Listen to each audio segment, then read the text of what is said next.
I am 99 years old, and last night I slept for 8.5 hours and woke up without an alarm, without pain, without that thick fog that used to follow me through my mornings like a shadow.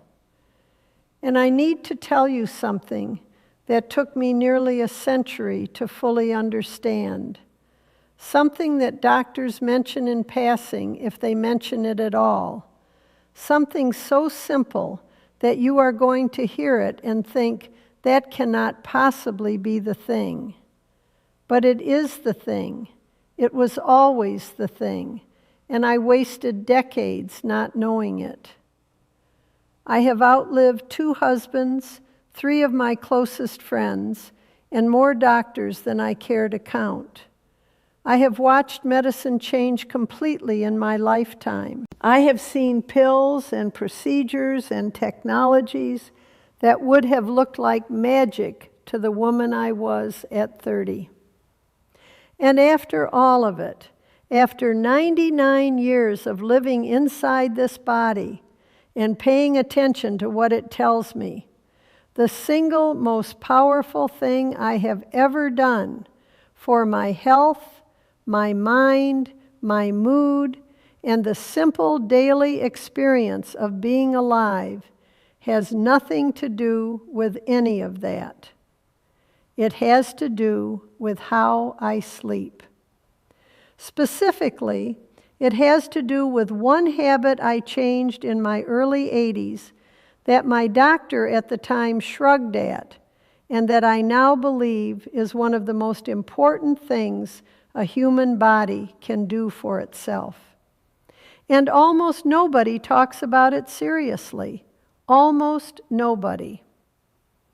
I want to tell you about a woman named Estelle. Estelle was my closest friend for nearly 40 years. We met at a church social in 1961, and we were inseparable from that afternoon until she passed at 84. Estelle was a night person by nature and by habit. She stayed up late, she slept late. She treated her bed as a place you eventually collapsed into when your body simply refused to continue. She slept with the television on. She ate late. She woke up slowly and with great difficulty and ran on coffee from 7 in the morning until 2 in the afternoon. Estelle was also sick more than anyone I knew. Not dramatically sick, chronically, persistently, quietly sick. Something always aching, something always inflamed, something always a little off. She attributed it to genetics. Her mother had been the same way. I watched her for 40 years and I thought, some people are just built that way. I was wrong. And the thing that made me realize I was wrong was noticing what happened to me when I finally changed the one habit I am about to describe to you. Here is the habit. It is called sleep consistency. Not sleep duration, though that matters. Not sleep environment, though that matters too. Consistency. Going to sleep at the same time and waking up at the same time every single day, including weekends, including holidays, including the days when you stayed up late the night before and everything in you wants to sleep until noon to recover. Every single day, the same time, without exception. I know how that sounds. It sounds like something a slightly irritating health column would tell you in 3 sentences and then move on. It sounds obvious and small and not nearly dramatic enough to explain the difference it makes. I thought the same thing when my granddaughter first mentioned it to me. I was in my early 80s, moving slowly, sleeping poorly, waking at different hours every day depending on how the previous night had gone. and she sat across from me at the kitchen table and said, "Grandma, your body has a clock, and you keep setting it to a different time every day, and it cannot find its rhythm. Try keeping it the same for 1 month, just 1 month." I did not believe her. I tried it anyway because I loved her, and she had that look on her face that meant she had done her research. And what happened over the following 6 weeks changed my understanding of my own body completely. Your body has what scientists call a circadian rhythm, a 24-hour internal clock that governs not just when you feel sleepy, but when your hormones are released, when your cells repair themselves, when your immune system does its most important work, when your brain clears out the waste products that accumulate during waking hours.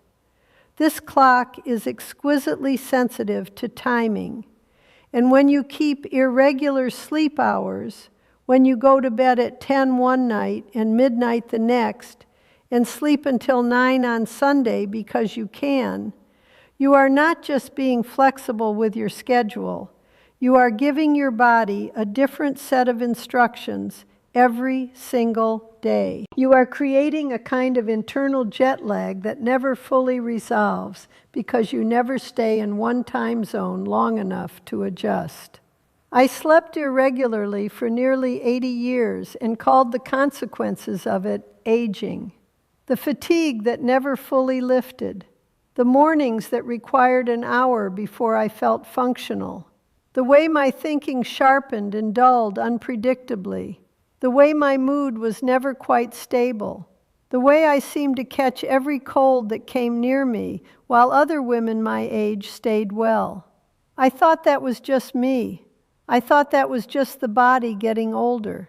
Some of it was aging, yes, but a significant and meaningful portion of it was a body that never knew what time it was, never knew when to do its most important work, never got the signal that said now, right now, while you are still, repair everything that needs repairing. When I started keeping consistent sleep hours, the first thing that changed was how I fell asleep. I had been a light and restless sleeper for years, lying in the dark for 40 minutes before sleep finally came, waking 2 and 3 times in the night, never feeling fully under. Within 3 weeks of keeping a consistent bedtime, I was asleep within 10 minutes. My body had finally learned when sleep was coming. It had finally stopped guessing.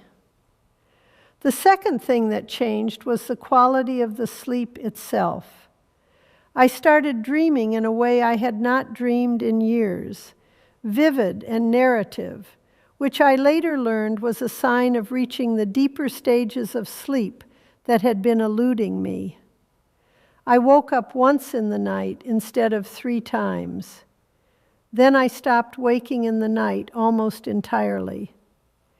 8 hours of consistent sleep at consistent times turned out to be almost incomparably more restorative than 9 or 10 irregular hours had ever been. Now, if you have been watching this channel for any time at all, you already know that we talk honestly here about the things that actually matter in the later years of life.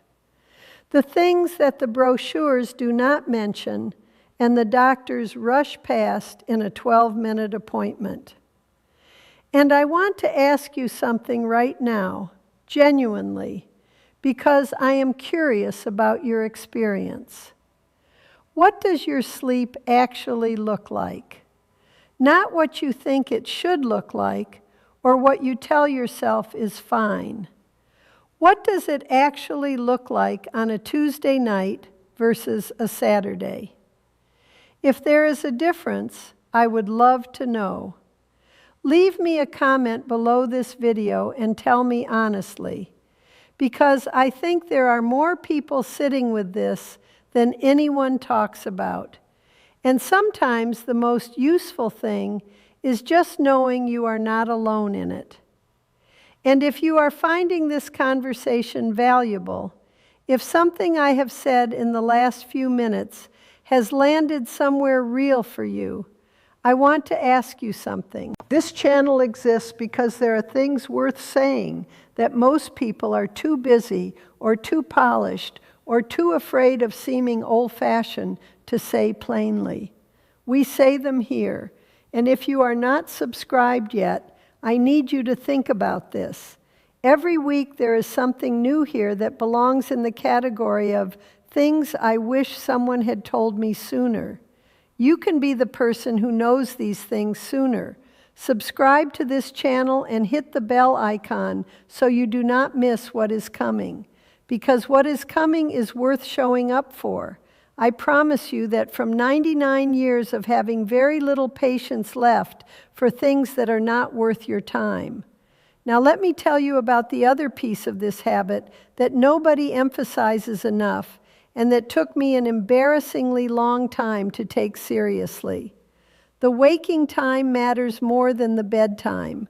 I know that is counterintuitive.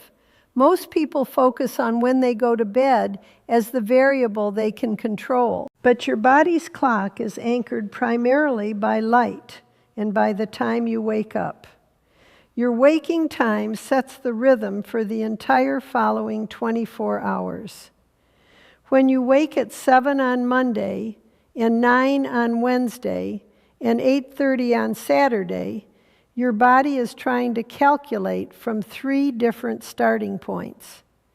It cannot establish a pattern from that. It cannot build the kind of reliable hormonal and cellular schedule that produces genuine rest. The anchor is the morning.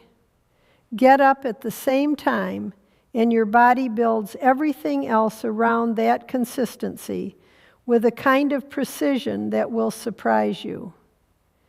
I wake up at 6:30 every morning, including Sunday, including the mornings after a difficult night, including winter mornings when it is dark and cold and everything in me wants to pull the blanket up for another hour. I get up at 6:30 because my body now knows that 6:30 is when the day begins. And in response to that reliability, it has organized everything: the hormone releases, the temperature regulation, the preparation for sleep the following night around that anchor point. Missing that anchor, even once or twice a week, unravels more of the rhythm than you would expect. Estelle never regulated her sleep, not once in all the years I knew her. She found the idea faintly ridiculous, the suggestion that something so unglamorous and simple could matter that much. I find myself thinking about her when I wake up clear-headed at 6:30 on a winter morning. I think about how much of what she called her constitution was actually just her clock. How much of the fatigue and the susceptibility and the persistent low-grade unwellness was not inevitable but reversible. She was not given this information in a way she could use. Most of us were not. There is also something that happens to the mind under consistent sleep that I want to describe to you because I think it is the part people least expect. My memory improved. Not dramatically, not like a miracle, but noticeably and steadily. The word retrieval that had been frustrating me for years, the name that sits just behind your tongue and will not come, the sentence that loses itself halfway through, that improved. My concentration improved. The ability to sit with a book or a conversation or a task without my attention fraying at the edges, that improved. Because the brain's consolidation work, the filing and organizing and repairing that it does during deep sleep, was finally happening completely instead of being interrupted by inconsistent schedules and shallow rest. I want to ask you something, and I want you to think about it genuinely. How long have you been tolerating a quality of sleep that you would not actually call good if you were being honest? How many mornings have you woken up and the first word in your mind was already tired? How many years have you attributed to aging something that might, at least in part, be something you could change with one simple adjustment to your daily timing? I am not telling you this is a cure for everything. I am not telling you this is all you need. I am telling you that it was the foundation that made everything else work differently. And foundations are where you start. One more thing before I finish, and it is something I feel strongly about because I see it everywhere, and it matters more than people realize. The morning light. The single most powerful signal your body receives for setting its daily clock is natural light in the first 30 minutes after you wake up. Not bright indoor light, natural light. Eyes open, outdoors, or near a window for even 10 or 15 minutes in the morning. This tells your body with absolute certainty what time of day it is and anchors your rhythm in a way that makes every other aspect of sleep regulation easier. I sit on my porch every morning with my tea for 15 minutes, regardless of the weather, short of rain. It is the cheapest and most effective thing I do for my sleep and my mood, and it requires nothing except the willingness to go outside. If you have a habit, something you do for your sleep or your health that you stumbled onto later in life and wish you had known earlier, please put it in the comments. I mean that genuinely. I have learned as much from the people who watch this channel as from any other source in my later years. And I think there is wisdom sitting in the comments of videos like this one that belongs in the conversation. What do you do?